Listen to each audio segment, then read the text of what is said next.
Sport Tyler Chamber of Commerce. Thank y'all for this opportunity. And I've been nervous for about 2 weeks getting ready for this presentation. Can't sleep at night thinking about what I'm going to talk about because I know this is an important event. I'm not up here to brag about anything I've ever done. A lot of those accolades are from being able to coach great teams, having great teammates, heck, treating people right. You know, I know it ain't a popularity contest, but I mean, good things happen when you do things the right way, and you surround yourself with good people. But as he mentioned, and I'll allude to this, the first thing about the game of football, growing up in Spring Hill, Louisiana, being a lumberjack, that was important to me.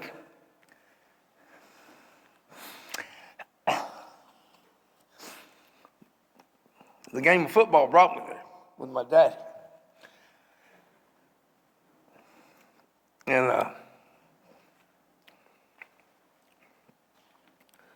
my high school was famous for a guy named John David Crow. He's a Heisman Trophy winner, played for Bear Bryant at Texas A&M. He played at my high school. So you can imagine walking in your school every day, you're seeing that number 35 jersey John David Crow wore, and that's the standard you got to live up to.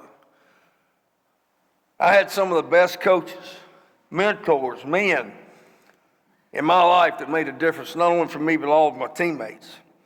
But I was very fortunate to grow up in Spring Hill, Louisiana, where football was important because it was reflecting of you and your town. And in Spring Hill, Louisiana, Google it on the map. You got to pipe sunshine in there to find it. It ain't easy to find. It's on the Louisiana-Arkansas line. But it was a place deep in tradition and history. Football there, as I mentioned, had a chance to play for a state championship and won it. The only one my head coach ever won. He had some really good teams, but we won it my senior year. And I was proud to be able to be a part of that. Then I was able to earn a scholarship at Northwestern State University. Watching Monday Night Football, never will forget. I go back there to talk to Mom and Daddy, and she's on me about my grades. You got to get your grades up. You're going to need to get academic money. And I told my mom that night, I said, don't worry about my school. I'm going to get it paid for. And I went to work busting my tail. And all you get players out here, I made a promise to my mom, I was going to get my school paid for. I had people tell me I couldn't, wasn't going to be big enough. I found a way to do it. And so I come out of school with an education. It took me about 6 years, but I had 6 best years of my life. I'd go back to 6 more if they'd let me. But come out of that debt free. So that was a burden I didn't place on my family. You know, and then I got into the coach profession. Football provided me a profession, a livelihood I could provide for my family. I always wanted to be a coach. I want to be like Travis Fair, Nathan Gills, Benny Reed. They were my heroes. That's what I thought, you know, I wanted to be and I knew I wanted to be. Gave me the ability to, in my profession, to coach my son. There ain't nothing like it. Sam Wells, you're fixing to go through the most emotional year of your life coaching. Brett. But I can tell you what he does. He appreciates it now, today. Then the networks, relationships. As I mentioned, my heroes that are here tonight. You know, I've been in the room with some of the best. Heck, I've even been on the stage with Troy Aikman, Q&A, and I was talking about intimidating. Now, that was intimidating, talking to him, but just done some great things for my life. And, you know, and lastly, you know, football gave me dreams. I wanted to coach. I wanted to be like Bear Bryant. I want to be like Bobby Bowden. I want to be like a Nick Saban, Eddie Robinson. That's what I want to be like. Those are men that I respected because they were respected nationwide and how they treated people and the role they played in the development of the game and in this country, for that matter. You know, heck, football even made me get off my butt and get a passport. I said, I'll never go out of this country. Well, my son played in Ireland, and I figured if I was going to go watch, I had to go get a passport, right? So now I've got a passport, you know, so there's just small victories for me along the way. That's important, you know, but been able to do a lot of things just from the game of football. So my passion is great. And my passion for East Texas football is even greater because this is my profession. It's more than a game. It's a lifestyle. It's a livelihood. It's what makes our communities thrive in the fall. You can say what you want to say. There's nothing that rallies a community together like football. They don't get this kind of feel in the Metroplex. They may have bigger schools and bigger stadiums and more players on their team, but they don't have community-based teams like we do, which is important. You're playing for something. You're playing for your hometown. You're playing for your classmates, your high school, the people you go to church with, because you represent every one of them in that town. And you coach for them, too. So your coaches in there, your administrators, it's important what you do. So don't lose sight of that. Football's a classroom. It's a classroom about life. Football's the last of the hard in this world. Because everybody wants to make excuses and want to find an easy way to do things. Football's tough. That's why not everybody wants to play it. But there's a few that stick it out because we're the last of the hard. And I think about that speech by Theodore Roosevelt about the man in the arena. And I'm going to kind of summarize a little bit, but it ain't the critic that counts. The man who points out how the strong man stumbles or the doer of deeds could have done it better. Credit belongs to that man in the arena, the guys playing the game, who in the end triumphs of high achievement, who at his worst, if he fails, at least he failed daring greatly. So that his place shall never be with those cold and timid souls who neither know the thrill of victory or the agony of defeat. So you're trying. You're in that arena. Whether you win or lose, that's not important. It's what you learn from the game and trying and doing your best and doing those things. But it's easy to point out people's faults when you're standing on the outside. You players and coaches on the inside, keep doing what you're doing. Because it's important to this country. Football's going to challenge players in a lot of ways. I learned more on 4th and 1 than I did in algebra class. I hate to tell you that. I learned more from off season and the toughness that I had. And I can tell you what it did teach me, to go to class. Because if I didn't, I got my butt busted, right? What you learn from being a team player. You're not scared to hurt and suffer. All those things are different. In East Texas, let me tell you, like I told you earlier, it's different than it is anywhere else. Communities are involved. People build their weekly schedule around football. Taking my days off, Coach, what time's the JV playing? Is it 5 or 6? You know, because I didn't take off work on it. I mean, they want to go watch their teams play, and that's great. It's a great classroom.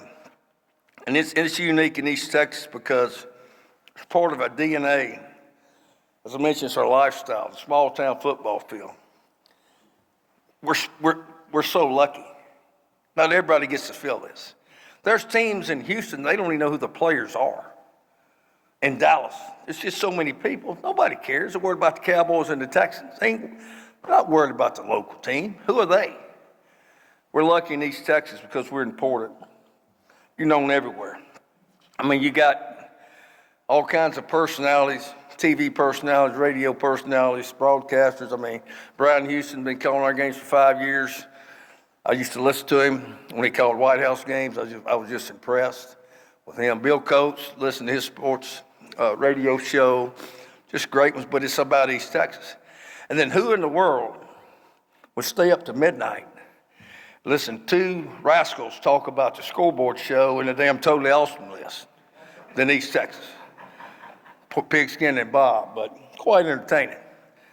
But we're lucky because we have that. It's a small town feel, East Texas feel.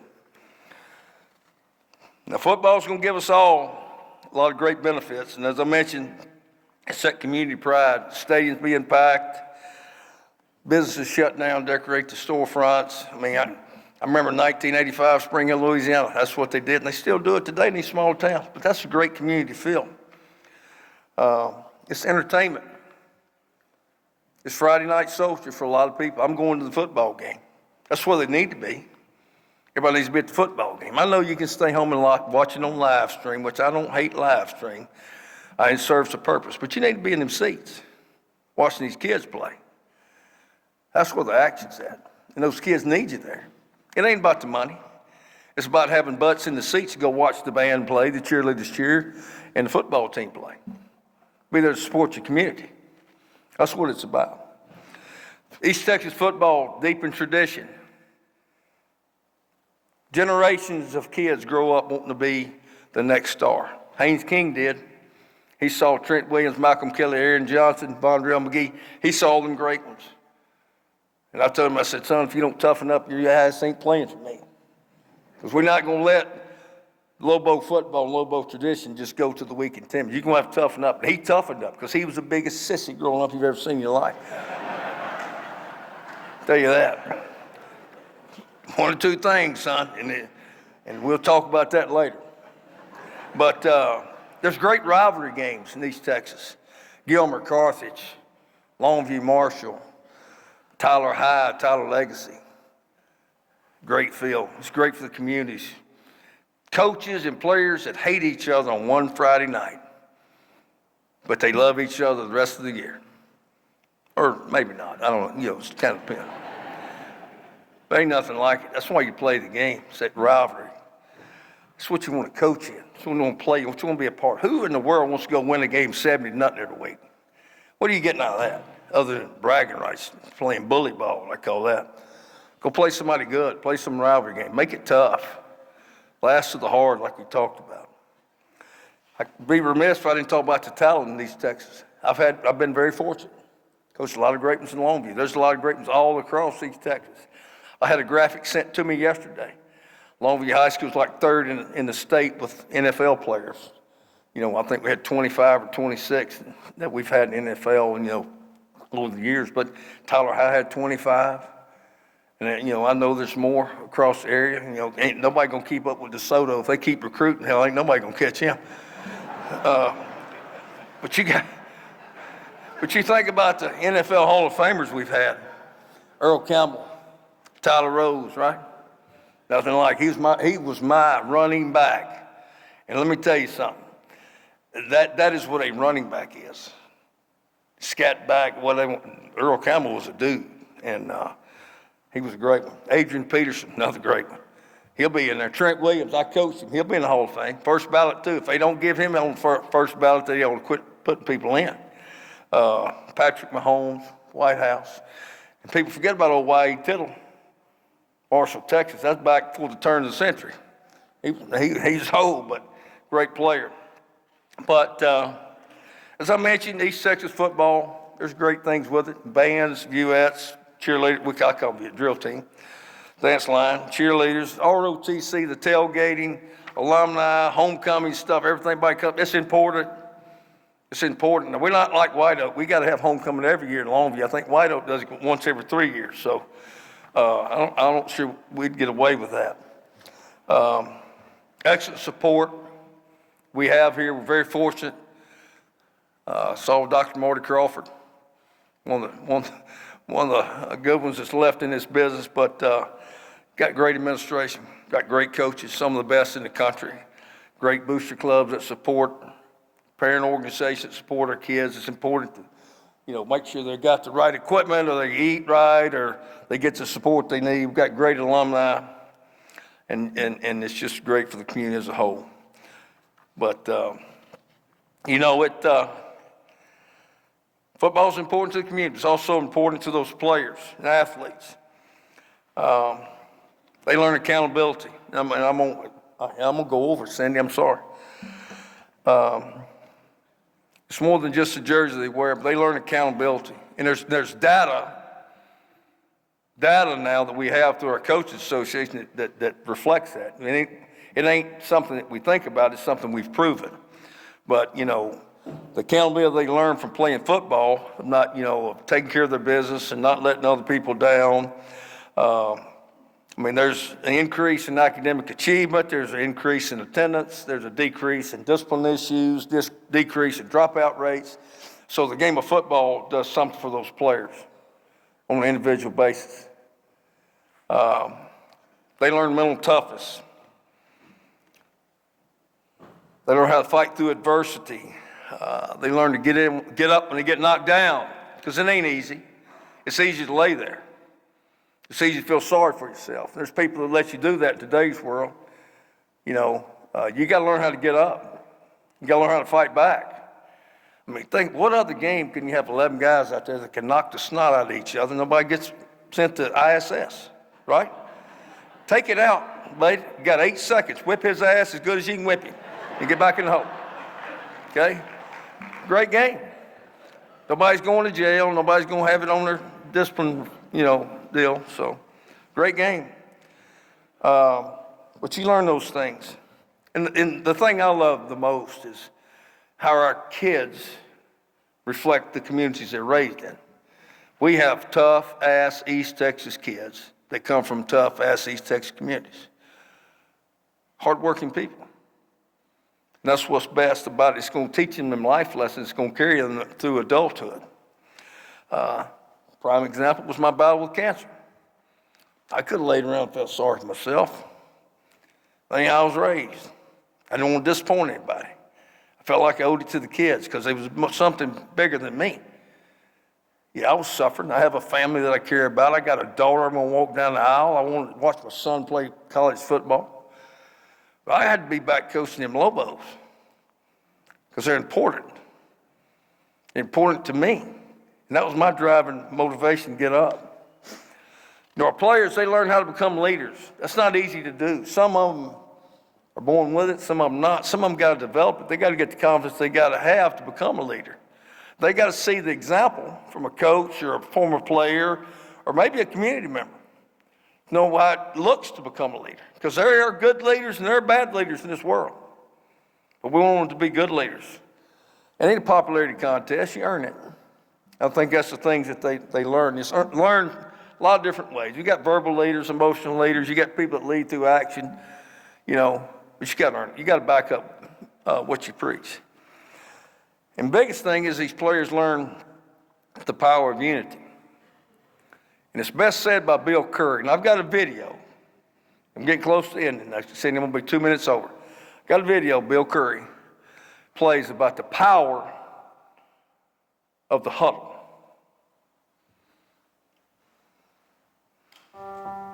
The huddle is a metaphor for our culture. Imperfect like all metaphors, in that huddle is a group of people that are black, brown, white, liberal, conservative, Muslim, Jewish, Christian, Buddhist, and Hindu. We are short, tall, fast, and slow. We are analytical people, and we're impulsive.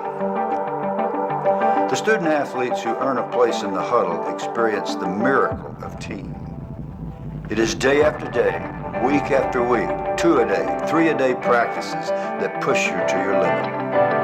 Many drop out, numbers thin, and everybody thinks about quitting. Trust me, everybody. For those who do stay, there becomes the opportunity to participate in the greatest miracle that is sports.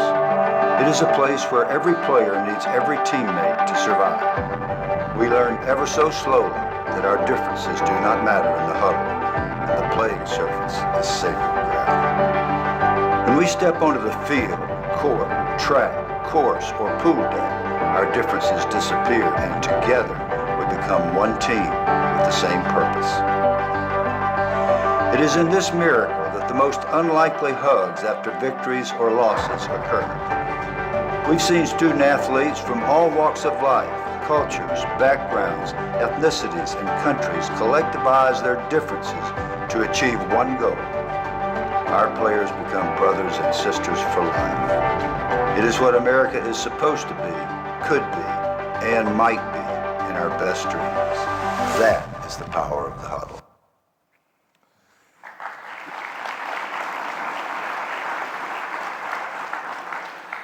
Power of the huddle. Like I told you, football gives you a lot of different things. It's a lot of things, a lot of different people. Don't ever underestimate the power of that huddle and what this game can give you. In closing, players. Most of you probably, I guess, are seniors in there. I know a guy from Longview, Jaden Jackson, he's our senior offensive lineman, 3-year starter. My message to you is going to be this. You understand that character is going to outlast championships. Trophies are going to gather dust. Records are going to be broken. But the values you've learned from the game of football will last you a lifetime. You are the last of the hard. Thank you.